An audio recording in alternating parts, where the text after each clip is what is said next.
As we get ready to wrap up the year, Old Dominion University is looking back and looking at what's ahead for Hampton Roads and for Virginia. So its annual State of the Commonwealth says the state made progress in its economic recovery since the pandemic began, but there's still a ways to go.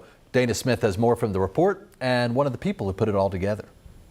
Old Dominion University's State of the Commonwealth report says to say Virginia's economy faced turbulence over the last 2 years would be an understatement. We will see the effects of the pandemic for years to come. Although 2021 brought some economic recovery from COVID-19, ODU professor Bob McNabb says the year wasn't without its challenges. Among them, a decline in the workforce. The labor force in Hampton Roads is actually smaller today than it was during the depths of the economic shock in 2020. The reason why businesses are having trouble finding workers is nuanced, according to McNabb.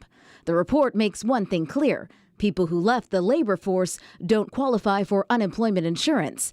That means blaming expanded benefits that ended in September for a decline in the labor force is misleading. It boils down to three things.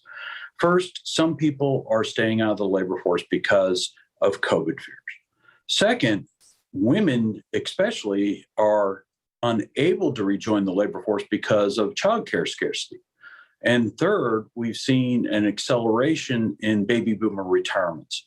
McNabb says while Virginia has the tools to combat the pandemic, things like COVID-19 testing, vaccines, and antiviral treatments, there is still uncertainty surrounding the state's economy. If there's one thing we've discovered in the last year is that public health and economic resiliency are two sides of the same coin.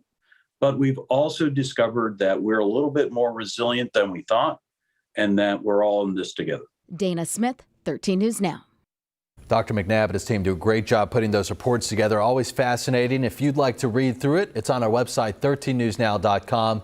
The report also goes into more details about Virginia's future in casino gaming, higher education, tourism, job creation, and real estate.